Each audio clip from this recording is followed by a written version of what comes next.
Hey, good morning. Hope you're all well. I'm actually feeling okay. I've had great sleep over the last couple of days for me. So I've kind of been going to bed at like 8:45, and I'm getting up at or waking up, should I say, about 4 o'clock. Um, so for me, that's pretty good. And for an old insomniac, uh, that's good going. So I can't complain really.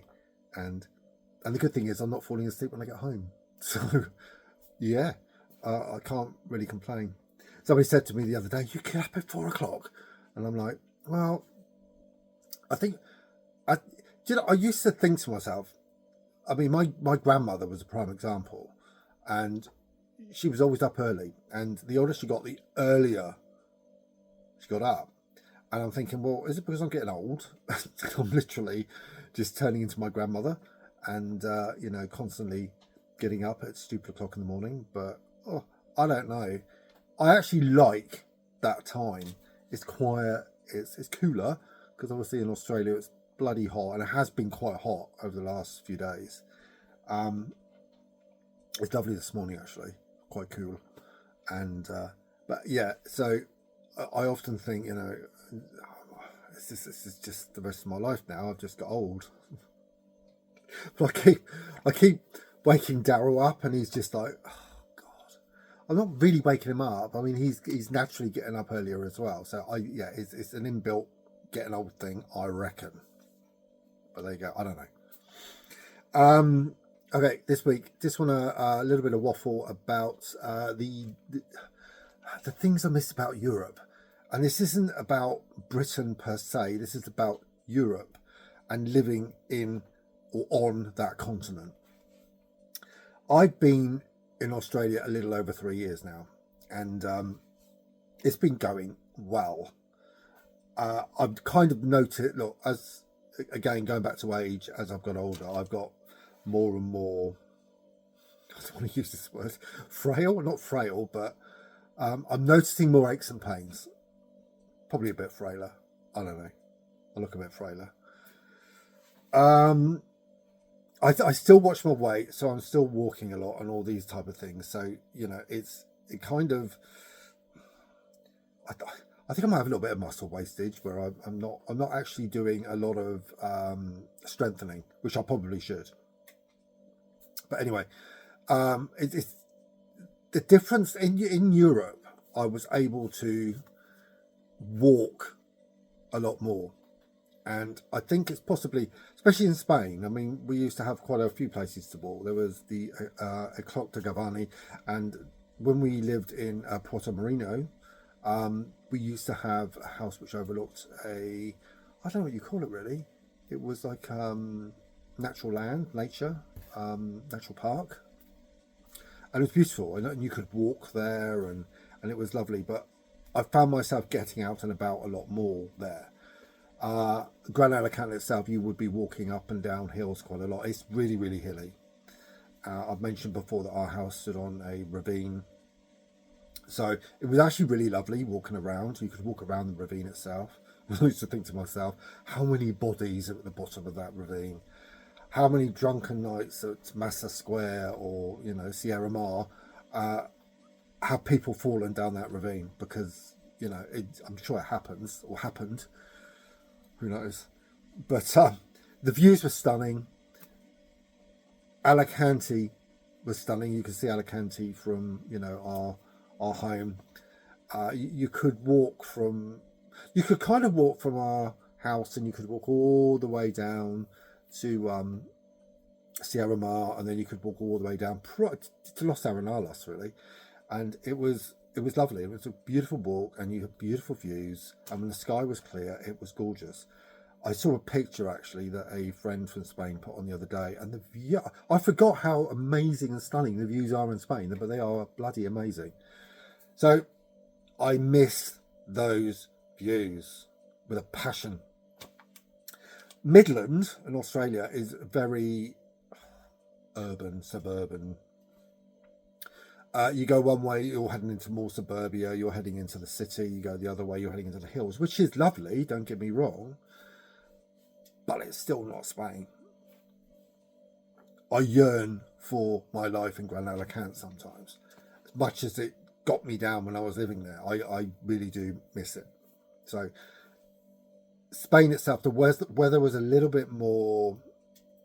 I don't know what. I suppose it was on a par with Perth in many respects. I mean, if I remember rightly, in the winter, February especially, was bloody freezing. It really was cold because we arrived there in the February, and yeah, it was cold. I had no idea that Spain would be that cold, but it was, and yeah, the food as well. Do you know what? The food in Spain was lush. Paella and all the other things you'd eat. Plus, look, because I lived in an expat area, the food was, I suppose, predominantly British, and it was just bog standard British food, but it was good. Auntie Pam cooking at Zest, she was an amazing cook, so the food was really, really lovely. And the biggest thing I miss more than anything is the prices. The prices were so damn cheap. Now, this was 10 years ago, so I'm sure things have gone up in price then. But the prices compared to here were, God, you couldn't afford it. I could go to one of the bars, one of the, the squares, and I could get a, pint of mouth for a euro, €2 max. And here it's, Christ, how much did I pay last time? About $17 for a pint, which is 5, 6, 7, 8, which is nearly £9 for a pint, which is very expensive. I suppose going out for a meal here is on a par with Britain, but then when me and Daryl used to go out in the UK, we would spend a lot of money. I mean, even like in 2008, we'd spend £110 going out and having a meal quite easily, so we've never sort of scrimped and scraped on that type of thing. And equally, if I go out here for a meal, I'm not gonna count the cents. I'm going to spend, and because I want to. It's a luxury I enjoy. I miss being able to travel to different countries regularly. That's the key. I mean, look, when I was living in the UK, I could get on a plane at Gatwick, or when we were living up north, I could get on a plane in Manchester or Liverpool and just fly anywhere in Europe within a few hours. And we didn't see enough of Europe. We really didn't. We could have seen a lot more, and we should have done. And I think, look, you forget when you live in a place like Britain, you forget how accessible everything is and cheap. We used to get Ryanair flights or EasyJet flights. In fact, they were practically paying us at the time. I know things have changed a bit since then, but the flights were more or less free. You just paid for the baggage. So we spent a lot of time traveling. We had a house in France for a while, and we were living in Salisbury, so we were near to the south coast, and we used to sort of drive from the place in White Parish, and we used to drive to Portsmouth to get the ferry, and we used to drive down. We always got the overnight one, so we had a cabin, and I think we were going, probably once a month at one stage, and we were sort of buying lots of cigarettes because we smoked like God. I can't believe how much I used to smoke, to be fair. But you could buy a packet of cigarettes there for like, I don't know, £1, however much they were. Property. So look, we bought the house in France, and it cost me about £10,000 back in the day. You couldn't do that now. Honest to God, you really couldn't. And we're looking at the house here in Australia, and when we got here, we got it just at the right time, thank God. So we got here in the 22, and we bought the house in the 23. We moved in the February, so it was kind of 22, 23 when we bought the house, and we paid, I think it was about $250,000 for it. And in that short space of time, that house has gone up to $620,000 or $30,000 in that short space of time. It's madness. So the cost of property over here compared to Europe is astronomical. I was looking at a lovely place, a townhouse actually in Spain a couple of nights ago. Beautiful place, and it was done out in, I think called Moorish style. So there's beautiful like Moroccan tiles. There was like a courtyard garden with rooms around it. It was stunning, and that house was like, I think it was about £85,000 equivalent, which is what, $160,000. I mean, I often think to myself, I could sell up here and go and live in Europe quite comfortably, which we may do in the future. You know, it's the dividend prices is just unbelievable. Not so much for the UK, although there are places you can go. We were talking to friends recently who'd moved to Liverpool, and they bought a lovely 4-bedroom house in Liverpool, and I think they said they paid about £160,000 for it. Now down south, that same house would be 300,000-400,000. So there are big discrepancies in housing costs in the UK as well. As equally they are in Australia, although in the big urban conurbations like Perth or Sydney or Melbourne, prices are up through the roof. And I think I read recently that Perth itself is the most expensive place to rent a property in the whole country. So there are a lot of discrepancies.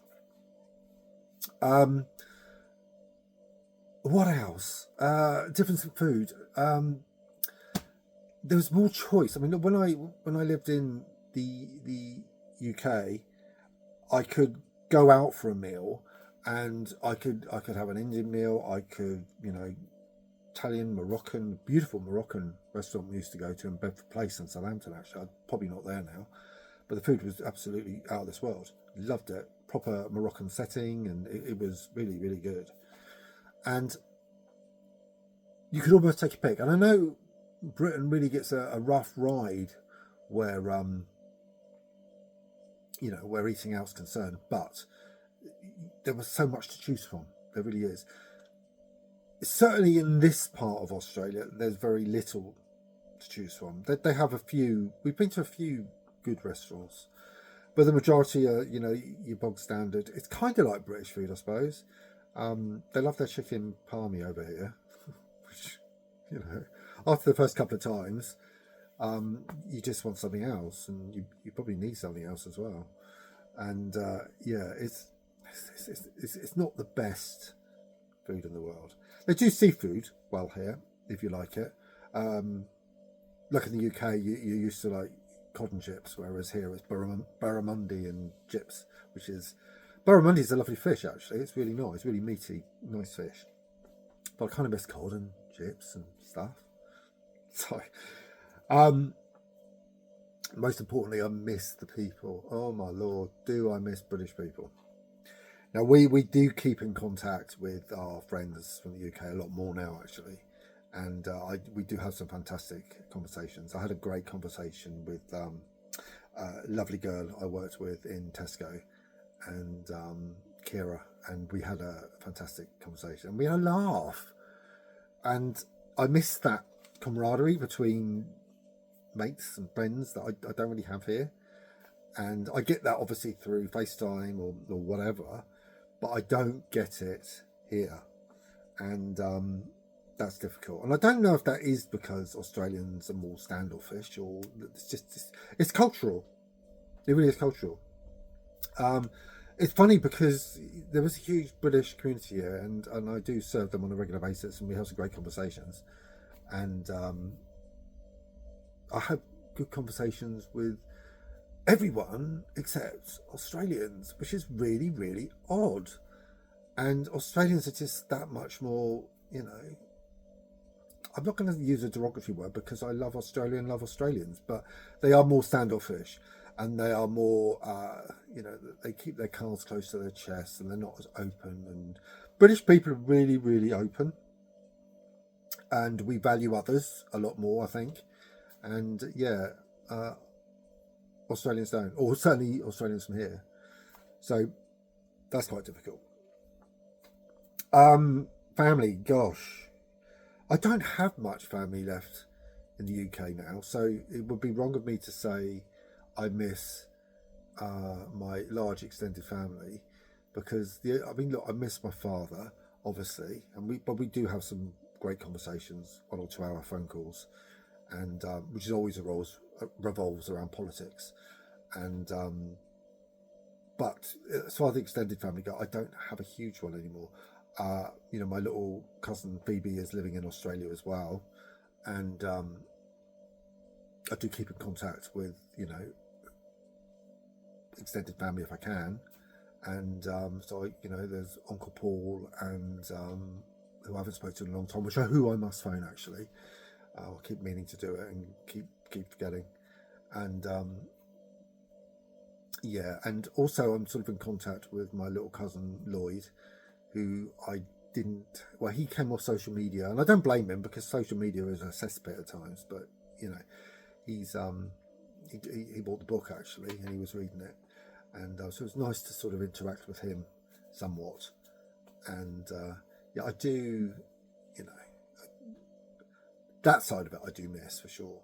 And the talking with my father for a couple of hours about politics, I do miss British politics as well, because it's fantastic. I do actually get my fair share of it because I do watch it from over here on GB News, to Daryl's consternation, because he absolutely hates it. But the politics of it is the big thing I miss.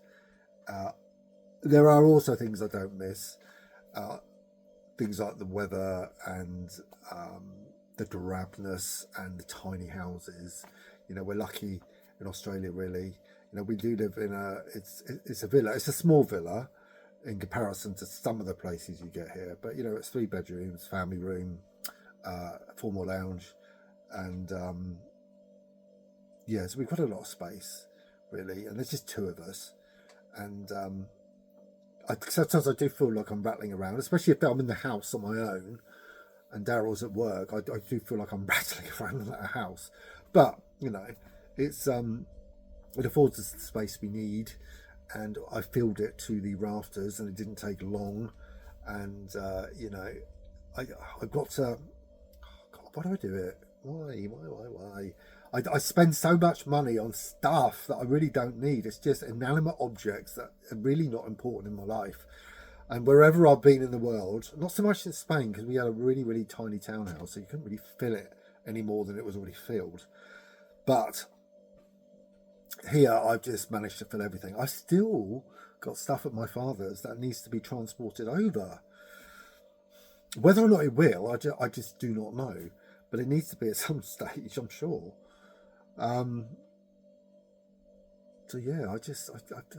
Madness for collecting stuff. It's always been the way. I know when I lived at Capri in Southampton, I had so much stuff it was untrue. I've managed to cut that down quite a lot, but I've still got masses and masses of bits and pieces and tat, as Daryl would call it. So that's the similarity, really. But wherever I've lived, I've always had a lot of stuff around me, and I guess that kind of makes me feel secure in my surroundings. I don't know, but I don't think it's going to change. I think I'm always going to just be full of clutter and whatever. I was looking at maximalism pictures the other day, and I'm thinking, oh, that's gorgeous, that's so nice. And I am a maximalist. I really am. I will never ever be a minimalist, no matter what. Daryl would be. Me, forget it. Never, ever. I love my things too much. So that's it this week. The one thing I do miss, this is a bit of an odd one. Well, it's not odd.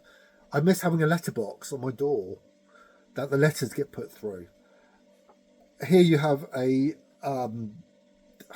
mailbox at the end of your drive, and it's so insecure. There's so many mailboxes that have been broken into and stuff stolen.